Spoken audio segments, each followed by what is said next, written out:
The thunderous crack of a gunshot echoed through the Sierra Nevada mountains, causing Harriet Winters to grip the leather straps inside the stagecoach as it lurched violently to the right.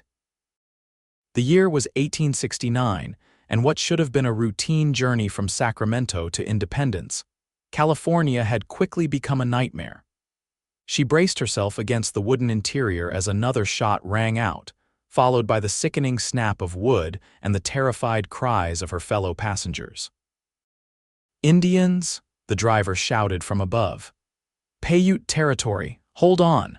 Harriet's heart hammered against her corset as the stagecoach picked up speed, bouncing wildly over the rugged terrain. A distinguished businessman across from her clutched his valise to his chest, while an elderly woman beside him began quietly praying. The fourth passenger, a young mother, held her sleeping child close, her face drained of color. "God help us," Harriet whispered, her knuckles white against the leather strap. The stagecoach rocked violently, then there was a horrifying splintering sound. The entire vehicle tilted at a dangerous angle before the driver somehow managed to bring it to a juddering halt. "Everyone stay inside." The shotgun messenger called down. "Wheels broke, we're sitting ducks out here." Harriet peered through the small window. They had stopped in a clearing surrounded by towering pines, the majestic mountains looming in the distance. It would have been beautiful if not for the immediate danger. From her limited view, she could see no sign of their pursuers, but the driver and messenger were scanning the tree line, weapons drawn. At 23, Harriet had never expected to find herself in such a predicament. After her father's death 6 months prior, she had sold their failing dry goods store in Sacramento and was traveling to Independence to live with her aunt, the only family she had left. All her worldly possessions were packed into the 2 trunks strapped to the top of the stagecoach. The driver jumped down, his face grim as he inspected the damage. Axles cracked and the wheels shattered. "Can't fix this without tools and spare parts."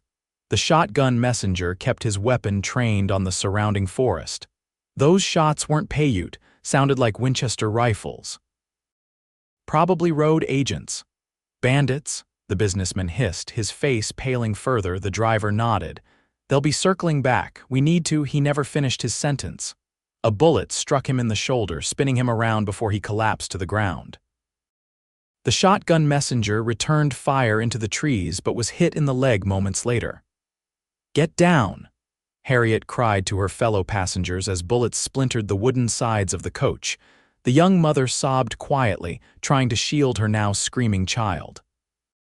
The elderly woman had slipped to the floor, eyes closed in fervent prayer. The businessman appeared frozen in terror. Then, as suddenly as it had begun, the shooting stopped. The eerie silence that followed was somehow more terrifying than the gunfire. Anyone in there still breathing? A gruff voice called out. Before anyone could respond, the sound of approaching hoofbeats cut through the tension. Not just one horse, but several, coming fast.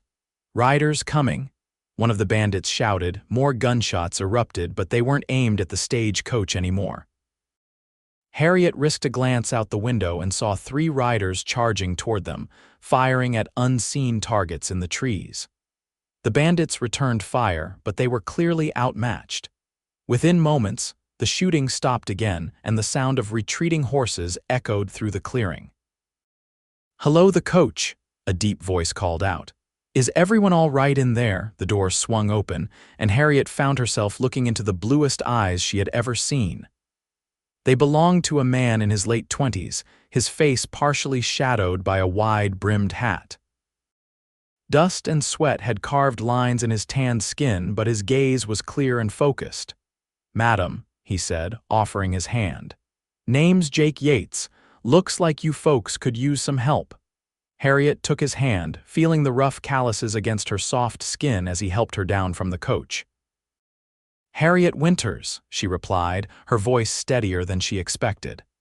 "Thank you for your intervention, Mr. Yates." His companions were already tending to the wounded driver and messenger. One of them, an older man with a silver-streaked beard, called over, "They'll live, Jake." "Wounds ain't too serious. Jake nodded, then turned his attention to the broken wheel. He crouched down, examining the damage with practiced eyes. Axles cracked but not broken clean through, wheels another matter. He stood, brushing dust from his denim pants. I can fix it, but it'll take some time. We don't have time, the shotgun messenger groaned. Those bandits will be back with reinforcements. My men will keep watch, Jake assured him. I've got tools and some spare parts with my gear. Been working as a wagon master for the past few years. Seen worse than this. As his companions helped the other passengers out of the coach, Jake approached Harriet again. You heading to Independence, madam, she nodded. My aunt lives there. I'm relocating from Sacramento. Something flickered in his eyes. Independence is my hometown. Planning to settle back there myself after 5 years on the trail. He tipped his hat. Excuse me while I get to work on that wheel. Harriet watched as Jake retrieved tools from his saddlebags and set to work. His movements were efficient, his hands strong and capable as they manipulated the damaged parts. The other men established a perimeter, watching for any sign of the returning bandits. The young mother, introduced as Mary, sat on a fallen log, rocking her child. The elderly woman, Mrs. Peterson, had recovered her composure and was helping the wounded men. The businessman, a Mr. Thompson, stood awkwardly to one side, clearly unsure how to make himself useful. Harriet approached Jake, who was now wrestling with the damaged wheel. Is there anything I can do to help, Mr. Yates? He glanced up, sweat beading on his forehead. Jake, please, and yes, actually, could you hand me that wrench, the one with the curved end? She found the tool in his open kit and passed it to him, their fingers brushing. How did you happen to be nearby at just the right moment, Jake? We were trailing those bandits, he explained, grunting as he worked on loosening a stubborn bolt. They've been hitting coaches on this route for the past month. Stagecoach Company hired us to find their hideout. Your bounty hunters? Harriet asked, surprised. Jake laughed, the sound warm and unexpected in their dire circumstances. No, madam. I was a scout for the Union Army during the war, then worked protection for wagon trains heading west. Now I'm heading home to start a ranch. These men are friends who fought beside me. We took this job as one last adventure before settling down. As he spoke, Harriet noticed a long scar running down his forearm. Following her gaze, Jake smiled ruefully. Shrapnel from Gettysburg. I was lucky. You've led an exciting life, she remarked, finding herself oddly comfortable in his presence despite their precarious situation. Too exciting sometimes, he replied, his focus returning to the wheel. Looking forward to something quieter. My father left me land outside Independence. Been saving to stock it properly. For the next hour, Jake worked steadily on the damaged wheel while his companions kept watch. Harriet helped where she could, passing tools and holding pieces in place. They talked in low voices about their lives, her years helping her father in the store, his experiences during and after the war. You've never been to Independence? He asked as he hammered a makeshift pin into place. No, my aunt moved there 3 years ago. She writes about it fondly. It's growing fast since the mining operations expanded, still small enough to know your neighbors though. He wiped sweat from his brow with his sleeve. What will you do there? My aunt owns a dress shop. I'll be helping her at least until I find my footing. Harriet hesitated. After my father died, there wasn't much left for me in Sacramento. Jake nodded, understanding in his eyes. Fresh starts can be a blessing. Speaking from experience, she asked. The war changes a man, he said simply. Coming west was the best decision I ever made. One of Jake's companions, the silver-bearded man introduced as Hank, approached. Riders coming from the east, Jake. Looks like the regular cavalry patrol. Sure enough, a column of blue-uniformed soldiers appeared on the horizon, their arrival signaling safety at last. As they rode into the clearing, a lieutenant separated from the group. What happened here? He demanded, surveying the scene. Jake explained the situation while continuing his work on the wheel. The lieutenant dispatched scouts to search for the bandits but confirmed they were likely long gone. "We can escort you to Fort Independence," the lieutenant offered. "It's not far from the town." The coach driver, his arm now bandaged, shook his head. "Once the wheel's fixed, we need to stay on schedule. Company policy?" "Then we'll provide escort," the lieutenant agreed. Jake tightened the last bolt and stood back to assess his handiwork. "That should hold until Independence. It's not perfect, but it'll get you there." The soldiers helped reattach the repaired wheel, and soon the stagecoach was ready to continue its journey. As the passengers prepared to board, Harriet found herself reluctant to part from Jake.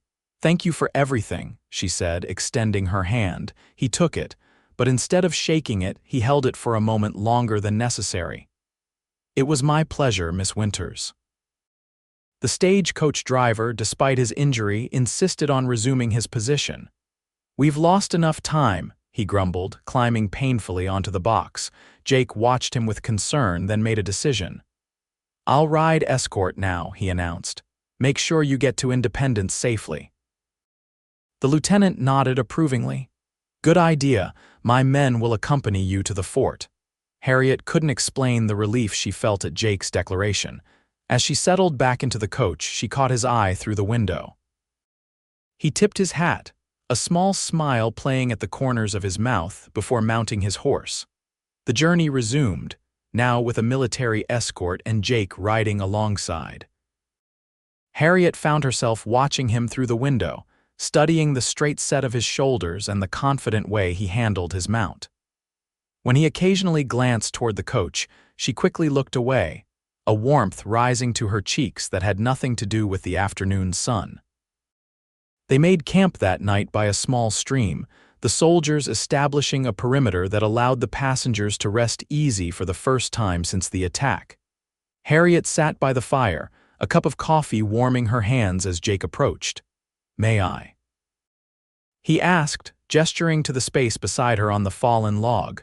"Please," she replied, moving slightly to make room. He settled beside her, their shoulders almost touching. "We should reach Independence by tomorrow evening, assuming no more interruptions." "I'm grateful for your continued presence, Mr. Yates." "Jake," she corrected herself. "Though I imagine you're eager to reach your own destination." "As it happens," he said, staring into the flames, "my destination is the same as yours. Though I'll be heading to my father's land a few miles outside town." Harriet studied his profile, highlighted by the firelight. There was something comforting about his presence, a steady reliability that drew her to him. "Will you tell me about your plans for the ranch?" His face lit up as he described his vision, the cattle he hoped to raise, the house he planned to build, the life he imagined creating there. As he spoke, Harriet could almost see it herself, the rolling hills dotted with grazing cattle, the sturdy ranch house with smoke curling from its chimney. "It sounds wonderful," she said when he finished. "A true home." "That's the hope," he agreed, then looked at her curiously. "What about you? Will Independence be a temporary stop or a new beginning?" Harriet considered the question. "I'm not sure yet. After losing my father, I've been adrift." Independence represents security more than opportunity at the moment. "Sometimes security is what we need to find our footing again," Jake said softly. "The mountains have a way of helping a person see things clearly." Their conversation continued late into the evening, only ending when Mrs. Peterson gently reminded Harriet that they had an early start the next day. As they parted, Jake hesitated, then spoke quietly. "Miss Winters, Harriet, I'd be honored if you'd allow me to call on you once you're settled in Independence." Her heart fluttered unexpectedly. "I'd like that very much, Jake." The next day's journey was mercifully uneventful. The cavalry escort departed at midday, having reached the edge of their patrol area, but Jake remained with the stagecoach, riding vigilantly alongside. As the afternoon shadows lengthened, the road began to wind down from the mountain passes toward a valley below. "Independence," the driver called back to the passengers. "We'll be there before sundown."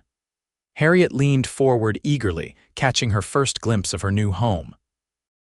The town was smaller than Sacramento but neatly laid out, with several streets of buildings extending from a main thoroughfare. She could make out a church steeple, what appeared to be a courthouse, and numerous other structures that constituted the heart of the frontier community. Jake rode closer to the coach window. "What do you think?" he asked, a hint of pride in his voice. "It's lovely," she replied honestly. "More established than I expected." "Wait until you see it up close," he promised. "It's grown considerably in the past 5 years." As they drew nearer, Harriet could see people moving along the streets, women in colorful dresses, men in work clothes or suits, children playing. It looked alive, vibrant, a place where life happened rather than simply existed. The stagecoach rolled into town just as the sun was setting, casting long shadows across the main street. It came to a stop in front of a building marked Wells Fargo & Co. Several people were waiting, including a woman who Harriet immediately recognized from photographs as her Aunt Helen. The door opened and Harriet stepped down, her legs stiff from the long journey. Jake was there, offering his hand for support. Before she could thank him, Aunt Helen rushed forward, enveloping her in a tight embrace. "Harriet, my dear, thank heavens you've arrived safely." The older woman pulled back, examining her niece's face. "You look exhausted. Was the journey difficult?" "More adventurous than I anticipated," Harriet replied, glancing at Jake. "This is Mr. Jake Yates. He saved us from bandits and fixed our broken wheel when all seemed lost." Aunt Helen turned to Jake with newfound interest. "Mr. Yates, I believe I knew your father, Daniel Yates, wasn't it?" Jake nodded, removing his hat respectfully. "Yes, madam, he spoke highly of you." "A fine man," Aunt Helen said with genuine warmth. "I was sorry to hear of his passing last year. You must come to dinner soon and tell us all about your adventures." "I'd be honored, Mrs." Jake trailed off, realizing he didn't know Aunt Helen's married name. "Williams," she supplied. "Helen Williams." "My shop is just down the street, Williams Fashions. You're welcome anytime." After arranging for Harriet's trunks to be delivered, Aunt Helen began steering her toward a waiting buggy. Harriet turned back to Jake, suddenly reluctant to leave. "Thank you again for everything," she said, extending her hand. He took it gently, his blue eyes holding hers. "I'll call on you soon, Miss Winters." "Perhaps Sunday after church, I'd like that," she replied, a smile blooming on her tired face. As the buggy carried her away, Harriet looked back to see Jake still standing there, his tall figure silhouetted against the twilight sky. Something told her that independence, California would indeed be a new beginning, in ways she hadn't anticipated when she'd set out from Sacramento. Aunt Helen's home was a comfortable 2-story house on a quiet side street, with a neat garden in front and a small orchard behind. The interior was tastefully furnished, combining practical frontier sensibilities with touches of refinement that spoke of Aunt Helen's Eastern upbringing. "Your room is upstairs, first door on the right," Aunt Helen said, helping Harriet with her smaller bag. "The men will bring your trunks up when they arrive. Are you hungry? I can heat up some stew." Harriet nodded gratefully. "That sounds wonderful." Over dinner, Harriet recounted the harrowing experience with the bandits and Jake's timely intervention. Aunt Helen listened with wide eyes, occasionally making the sign of the cross when the danger seemed particularly acute in the telling. "Providence was watching over you," she declared when Harriet finished, "and in the form of Jacob Yates, no less." "You know him well?" Harriet asked, trying to sound merely curious. Aunt Helen smiled knowingly. "His father was well respected in these parts. Started one of the first successful ranches in the valley. Jake left to fight in the war when he was barely 20, then stayed east for a time afterward. I'd heard he'd been working with wagon trains these past few years." She studied Harriet's face. "He's a good man from what I know. Honorable." "He mentioned he's returning to his father's ranch," Harriet said, suddenly very interested in her stew. "Yes, the Rocking Y, about 5 miles outside town, beautiful piece of land with a view of the mountains." Aunt Helen's eyes twinkled. "I'm pleased he's planning to call on you." Harriet blushed. "We barely know each other." "Sometimes that's how the best stories begin," her aunt replied softly. "Now you must be exhausted. We can talk more in the morning." The next few days passed in a blur as Harriet settled into her new life. Aunt Helen's dress shop was more successful than Harriet had realized, catering to the wives of mine owners, merchants, and ranchers throughout the valley. Her aunt was clearly delighted to have Harriet's help, particularly with the bookkeeping and correspondence that had become burdensome as the business grew. By the time Sunday arrived, Harriet had begun to feel at home in Independence. She recognized faces on the street, had memorized the route between the house and the shop, and had even made a few acquaintances among the local women. She took special care with her appearance that morning, selecting a pale blue dress that complemented her eyes and arranging her chestnut hair in a simple but elegant style. Aunt Helen noticed but made no comment, merely smiling to herself as they walked to the white clapboard church at the end of Main Street. The church was nearly full when they arrived, the pews filled with families dressed in their Sunday best. Harriet scanned the congregation, trying not to appear obvious as she searched for Jake. She finally spotted him near the back, seated beside Hank and another man from their group. He caught her eye and nodded politely. After the service, the congregation spilled out into the churchyard. Several people approached Harriet, introducing themselves and welcoming her to Independence. She smiled and responded appropriately, all while maintaining a heightened awareness of Jake's location. He finally approached as the crowd began to disperse. "Miss Winters," he said, hat in hand. "You look well. Independence seems to agree with you." "Mr. Yates," she replied, pleased by the admiration in his eyes. "I'm adjusting quite nicely, thank you." Aunt Helen excused herself to speak with the minister, leaving them relatively alone despite the public setting. "I was hoping you might allow me to show you around the town," Jake said. "Perhaps after you've had your Sunday dinner?" "I'd enjoy that very much," Harriet replied. They arranged to meet at 3 o'clock, and Harriet returned home with Aunt Helen, trying to temper her excitement. The afternoon couldn't come quickly enough. Jake arrived promptly, driving a well-maintained buggy pulled by a handsome bay horse. He had changed from his church clothes into clean but more practical attire: dark trousers, a blue shirt, and a vest. His hat still shadowed his eyes, but Harriet could see they were bright with anticipation. "Your chariot awaits, Miss Winters," he said with a grin, helping her into the seat. For the next 2 hours, Jake gave her a comprehensive tour of Independence. He showed her the school, the newly built courthouse, the telegraph office, and the various shops and businesses that served the growing community. He pointed out the best places for supplies, introduced her to shopkeepers he knew, and shared stories about the town's development over the years. "Independence was just a trading post when I left for the war," he explained as they drove slowly down a residential street lined with cottonwood trees. "I hardly recognized it when I came through 2 years ago." "It's a lovely town," Harriet said sincerely. "Everyone has been so welcoming." Jake nodded. Frontier towns either build strong communities or fall apart.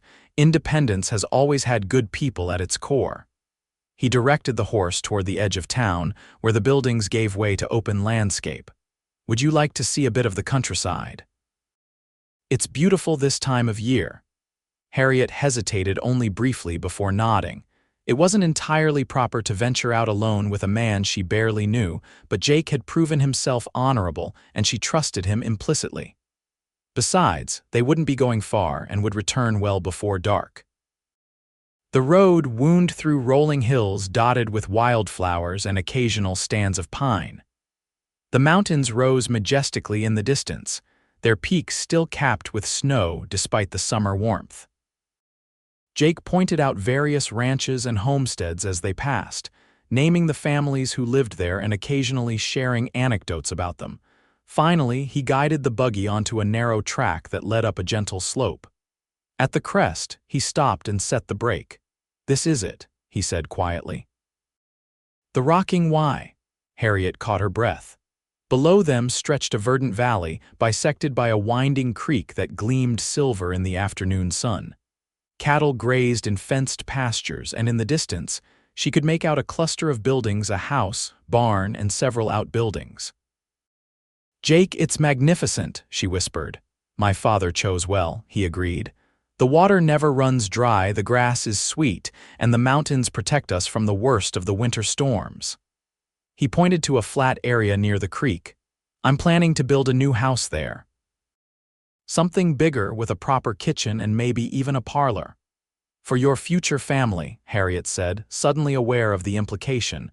Jake turned to her, his expression serious. "I know we've only just met, Harriet, but I feel a connection to you I can't explain. Perhaps it was the circumstances of our meeting, or perhaps it's something more fundamental." Harriet felt her heartbeat quicken. "I feel it too," she admitted, "though it seems impossible to know someone so quickly."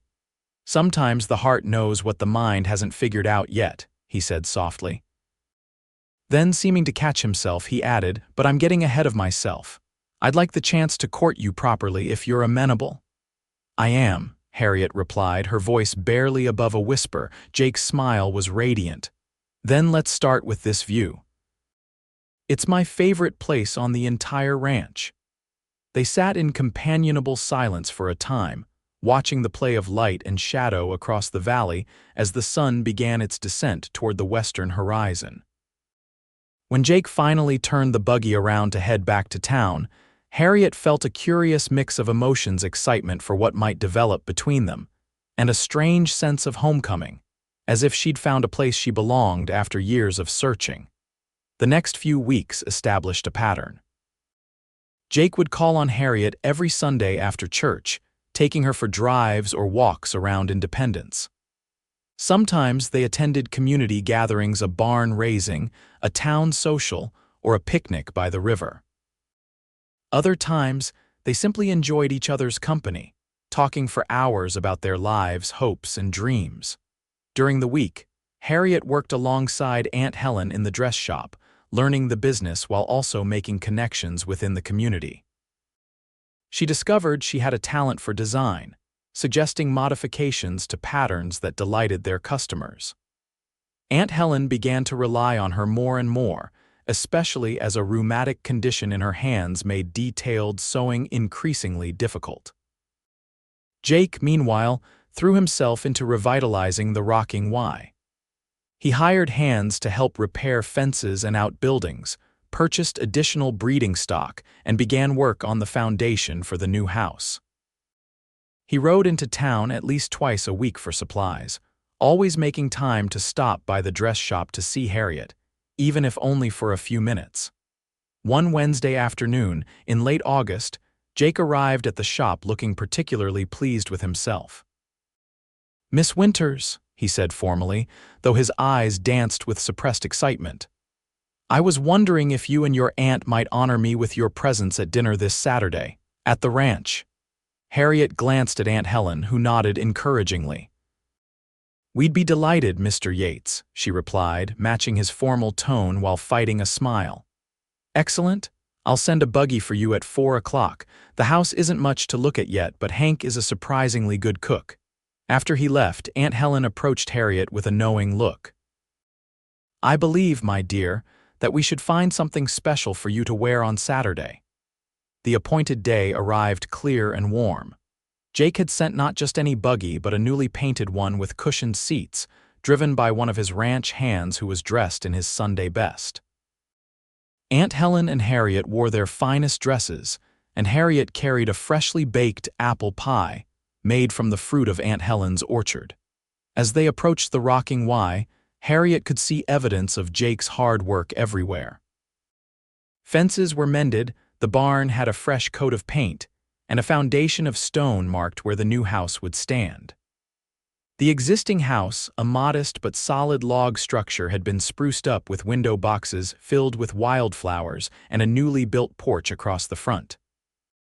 Jake met them at the gate, looking handsome in clean trousers and a pressed shirt, his hair still damp from washing. "Welcome to the rocking Y," he said, helping them down from the buggy. "It's not much yet, but we're making progress." "It's wonderful," Harriet said sincerely. Inside, the house was simply but comfortably furnished. A table had been set with what appeared to be the ranch's best dishes, and the smell of roasting beef filled the air. Hank, who had traded his usual weathered appearance for clean clothes and a trimmed beard, nodded respectfully from the doorway to the kitchen. "Dinner will be ready shortly," Jake said, taking their wraps. "Would you like a tour of the property first?" Aunt Helen begged off, claiming her knees weren't up to walking far, but insisted that Jake show Harriet around. "I'll help Hank in the kitchen," she said with a wink that only Harriet caught. Jake led Harriet outside, showing her the corrals where several fine horses watched them curiously, the newly fenced garden plot where he planned to grow vegetables next spring, and the barn with its sweet-smelling hay and carefully organized tools. "You've accomplished so much in such a short time," Harriet marveled. "I've been planning this for years," Jake admitted. "Even during the darkest days of the war, I held onto the image of this place, what it could become." They walked to the edge of the creek where a stand of cottonwoods provided shade. Jake seemed nervous suddenly, picking up stones and skipping them across the water's surface. "Harriet," he finally said, turning to face her, "I know we haven't known each other long by most standards, but these past weeks have been the happiest of my life." Her heart began to race as he took her hands in his. "I find myself thinking about you constantly," he continued. "When I work on the house foundation, I imagine you moving through the rooms. When I plan for the future of this ranch, I see you by my side." He took a deep breath. "What I'm trying to say in my clumsy way is that I've fallen in love with you, Harriet Winters." Tears sprang to her eyes. "Oh, Jake, I'm not asking for an answer today," he said quickly. "I know it's soon.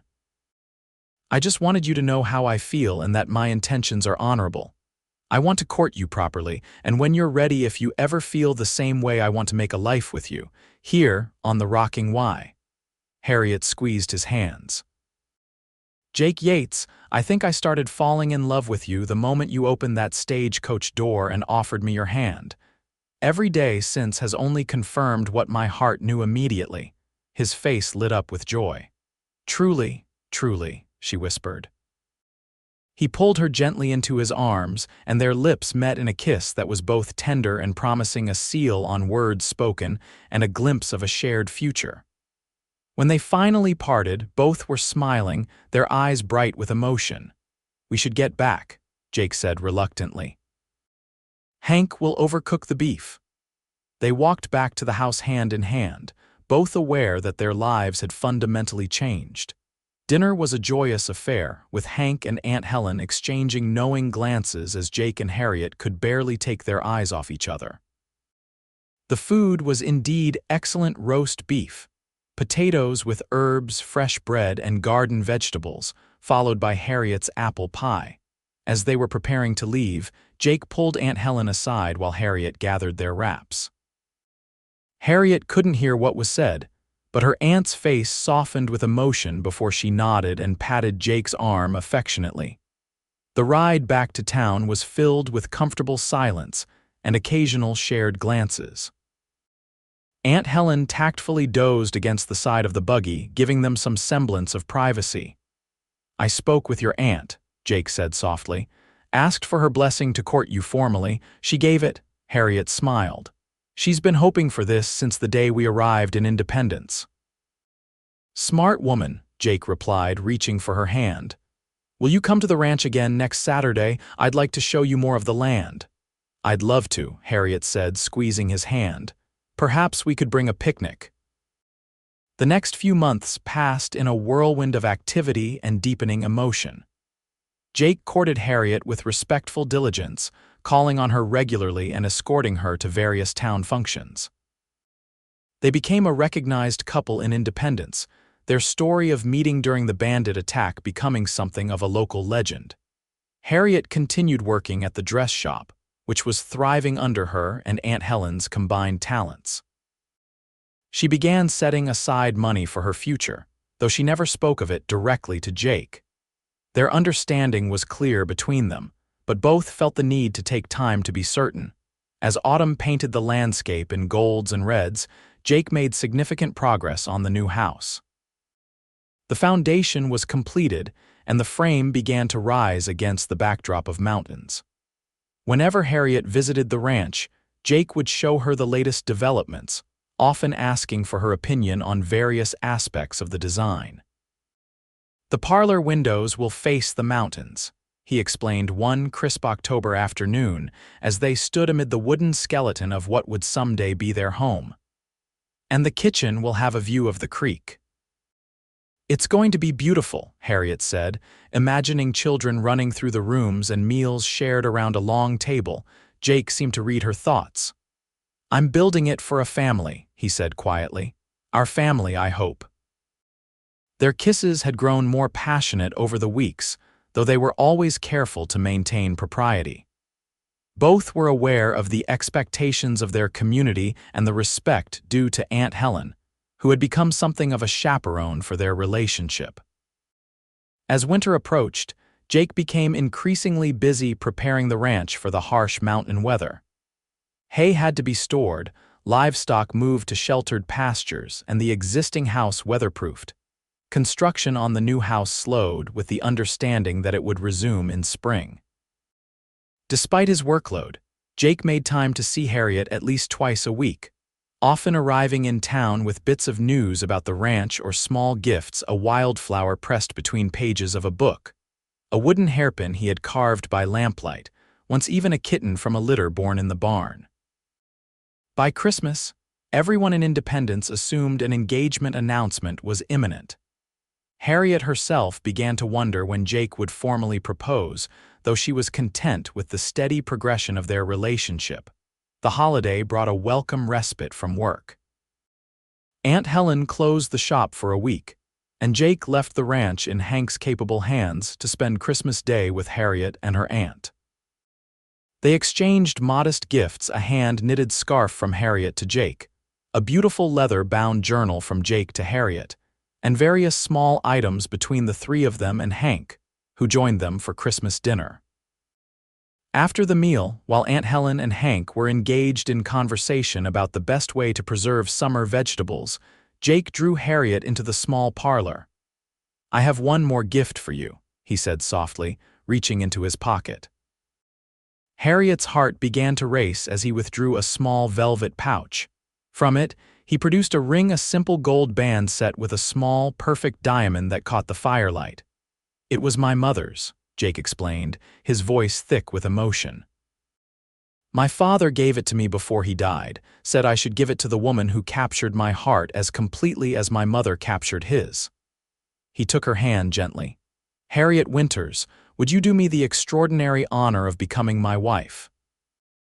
Will you build a life with me on the rocking Y, share my days and nights, my successes and failures, my hopes and dreams?"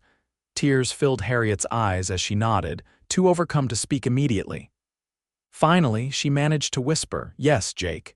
Yes, with all my heart." He slid the ring onto her finger where it fit as if made for her. Then he kissed her, a kiss filled with promise and the certainty of a future together.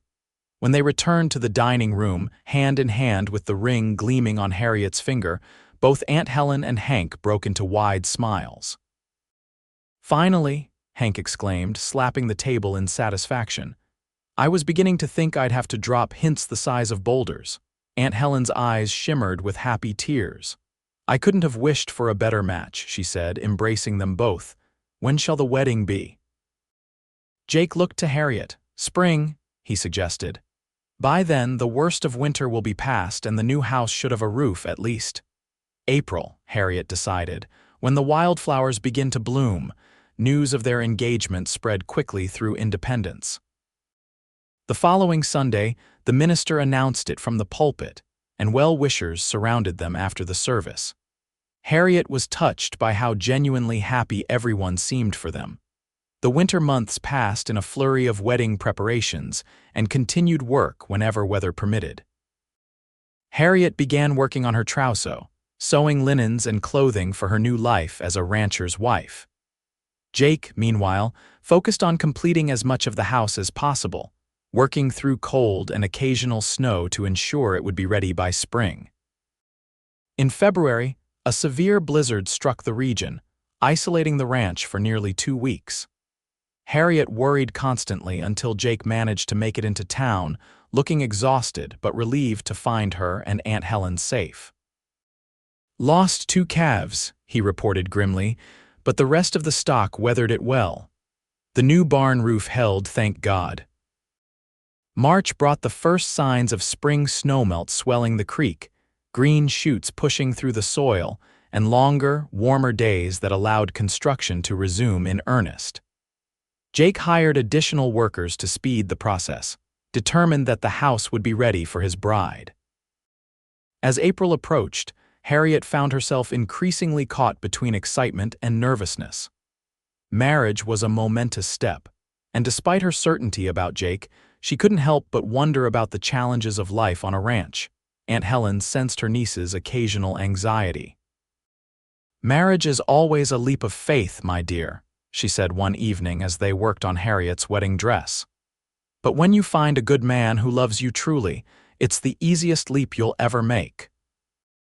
The wedding day dawned clear and mild, with a soft breeze carrying the scent of pine and early wildflowers. The entire town of Independence, it seemed, had turned out for the occasion. The church was decorated with spring blooms, and even the minister seemed unusually cheerful. Aunt Helen helped Harriet dress in the simple but elegant wedding gown they had created together, ivory satin with delicate lace at the collar and cuffs, and tiny pearl buttons down the back. Her hair was arranged in a crown of braids, with a few tendrils framing her face, and she carried a bouquet of wildflowers gathered that morning. "You look beautiful," Aunt Helen said, blinking back tears. "Your parents would be so proud." Harriet hugged her aunt tightly. "Thank you for everything, Aunt Helen, for taking me in, for supporting us, for being the family I needed." "You're the daughter I never had," the older woman replied, her voice breaking slightly, "and I couldn't be happier for you." The ceremony itself passed in a blur for Harriet. She was acutely aware of Jake waiting at the altar, his eyes fixed on her as she walked down the aisle on the arm of Mr. Thompson, the storekeeper who had volunteered to give her away. Jake looked magnificent in a new suit, his usually unruly hair neatly combed, his face glowing with happiness and love. They spoke their vows clearly, promising to love and honor each other for all their days. When Jake slipped the gold band onto her finger to join her engagement ring, his hands were steady, his touch warm and reassuring. The minister pronounced them husband and wife, and Jake's kiss was both reverent and passionate, drawing a few chuckles from the congregation. The celebration afterward was held in the town square, with tables laden with food contributed by nearly every family in Independence. There was music and dancing, speeches and toasts, and more well wishes than Harriet could possibly acknowledge. As evening approached, Jake found her amid a group of women offering marriage advice. "Mrs. Yates," he said, the name still new and wonderful on his lips, "our buggy awaits." They made their goodbyes amid cheers and good-natured teasing, then climbed into the buggy that had been decorated with ribbons and flowers by the local children. Hank had arranged for their trunks to be transported to the ranch earlier in the day, ensuring everything would be ready for their arrival. The ride to the Rocking Y was quiet, both of them content to savor the significance of the day and the anticipation of the night to come. As they crested the final hill, Harriet gasped in surprise. The new house, while not entirely finished, was far more complete than she had expected. The exterior was done with a wide porch wrapping around two sides. Windows gleamed in the setting sun, and smoke curled from the stone chimney. Best of all, light glowed from within, creating the impression of warmth and welcome. "Jake," she breathed, "you didn't tell me it was so far along." He grinned, clearly pleased by her reaction. "Wanted to surprise you. The men worked double shifts the past 2 weeks. The main floor is completely finished: parlor, kitchen, dining room. Upstairs still needs work, but our bedroom is ready." He guided the horse to the front of the house and set the brake. Before Harriet could move, he was around to her side, lifting her bodily from the seat. "Jake," she exclaimed, laughing as he carried her up the porch steps. "What are you doing?" "Carrying my bride across the threshold," he replied, pushing the door open with his foot. "It's tradition." Inside, Harriet was further amazed. The house was beautifully appointed with furniture she recognized from the old house, plus several new pieces. The parlor featured a comfortable sofa and chairs arranged before the fireplace, where a welcoming blaze had been lit. The dining room held a table large enough for a growing family, and the kitchen was spacious and well-equipped. Hank helped with the furniture, Jake explained, setting her down gently. And Mrs. Thompson from town advised on the kitchen layout. Do you like it? Jake, it's perfect, Harriet whispered, turning in a slow circle to take it all in. Absolutely perfect.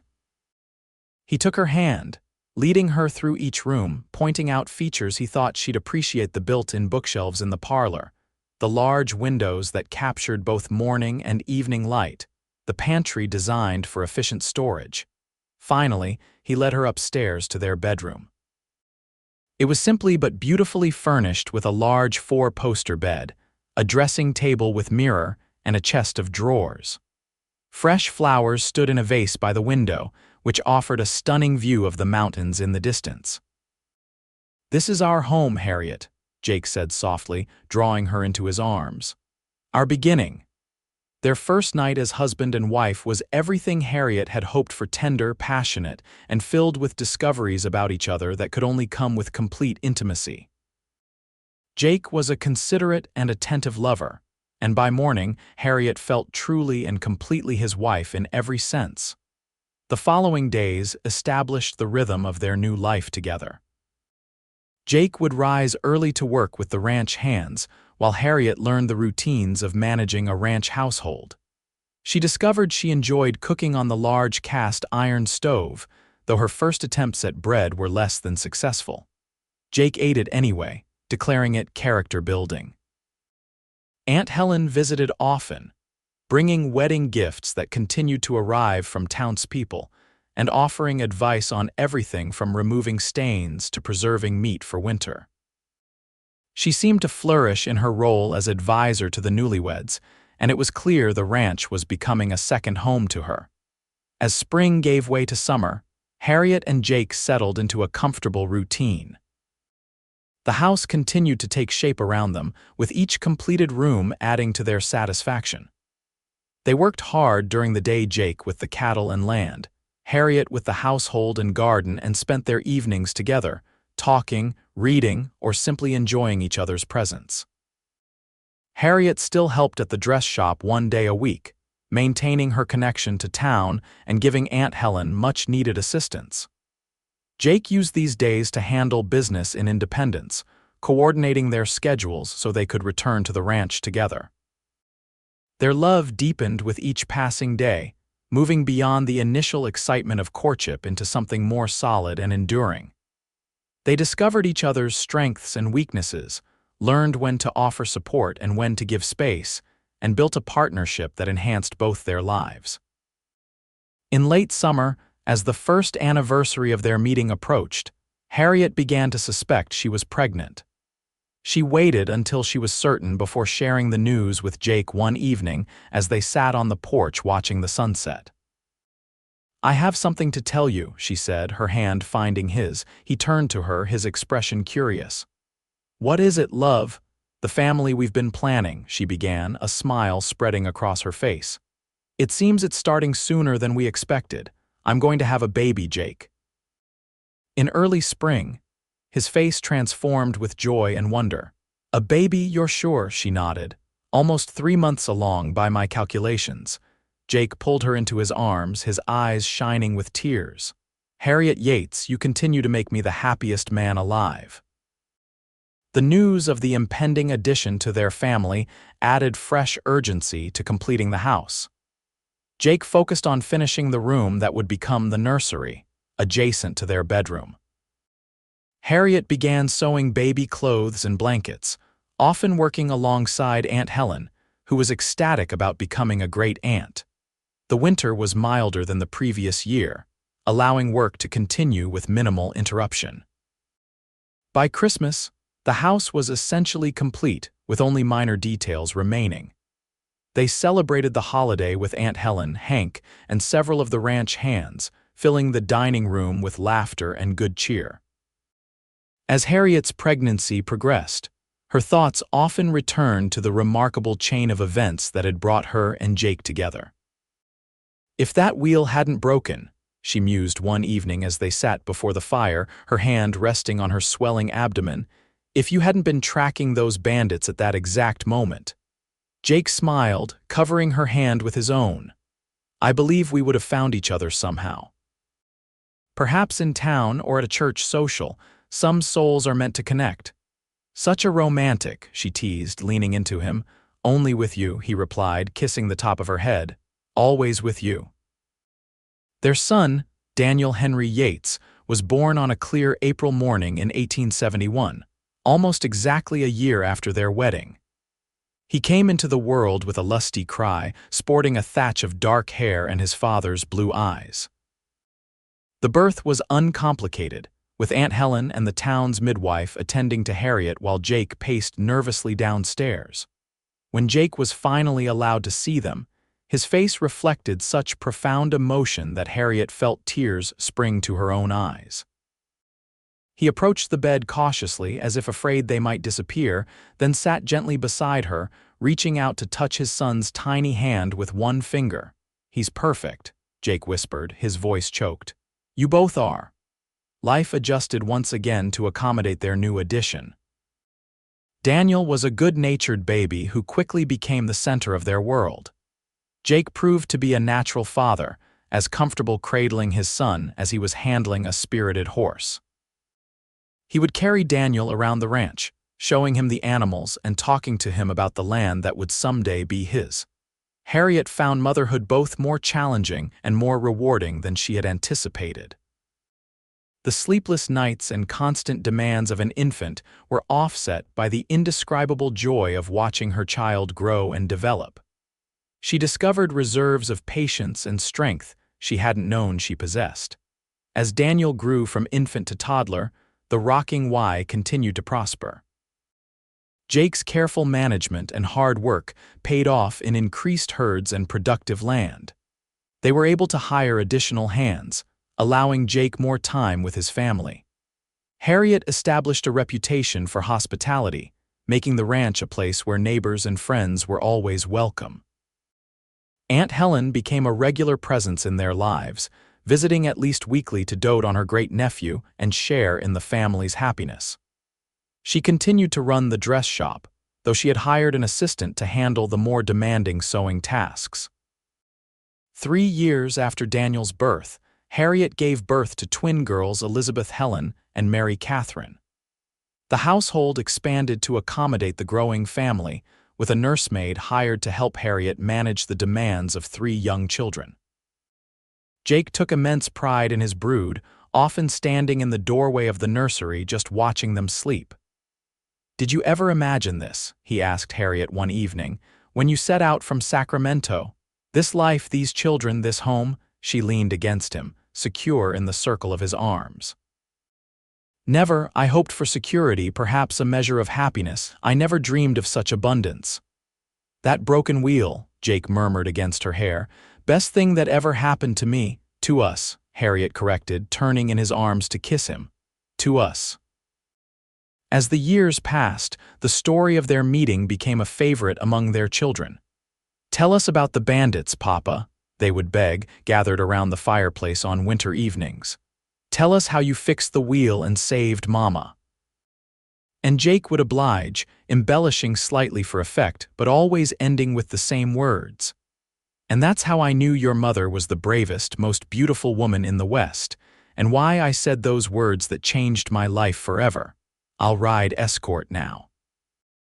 Harriet would smile, watching her husband captivate their children with the tale of their beginning. The broken wheel, the hastily repaired axle, the decision to accompany a stagecoach filled with strangers, such simple events that had altered the course of their lives so profoundly. By their 10th wedding anniversary, the Rocking Y had become one of the most successful ranches in the valley. Their family had grown again with the addition of another son, Joseph, and the oldest, Daniel, was showing signs of inheriting his father's affinity for ranch life. The house that Jake had built with such care had expanded as well, with additional rooms to accommodate their growing family and frequent visitors. On the evening of their anniversary, after the children were tucked into bed, Jake led Harriet to the porch where they so often sat to watch the sunset. A bottle of champagne, a rarity in their frontier life, waited in a bucket of cool water. 10 years, Jake said, pouring 2 glasses. A decade of blessings. And challenges, Harriet added with a smile, accepting her glass. Those too, he agreed. But facing them together has only made us stronger. They clinked glasses, the crystal tinkling softly in the quiet evening air. Do you ever wonder what would have happened if those bandits hadn't attacked the stagecoach? Harriet asked. If we had simply passed on the road, strangers who never spoke, Jake considered the question. I believe I would have noticed you the moment you stepped off that coach in Independence. Some connections are inevitable, I think. Such certainty, she teased, about you, always. He reached for her hand. From the moment I saw you in that broken-down stagecoach, covered in dust and still composed despite the danger, I knew you were extraordinary. And I knew you were the most handsome hero I'd ever encountered, Harriet replied with a laugh. Even with trail dust in your hair and sweat on your brow. Quite the romantic pair we were, Jake said. He corrected, bringing her hand to his lips. Harriet agreed softly. They sat together as twilight deepened into night, reminiscing about the path that had brought them to this moment: the courtship, the wedding, the births of their children, the growth of their home and ranch. Each memory was a thread in the tapestry of their shared life, a life neither could have imagined when a stagecoach wheel broke in hostile territory and a cowboy fixed it fast. I love you, Harriet Yates, Jake said as stars began to appear in the clear mountain sky. More today than yesterday and less than tomorrow. And I love you, Jake Yates, she replied, leaning her head against his shoulder. My cowboy, my husband, my heart. The ranch lay quiet around them, the mountains standing guard in the distance. Inside the house, their children slept peacefully, secure in the knowledge of their parents' love for each other and for them. It was, Harriet thought, a perfect moment in a blessed life, a life that began with danger and fear but had blossomed into something more beautiful than she could have dreamed. All because a wheel broke, a cowboy fixed it, and he said those fateful words, "I'll ride Escort now."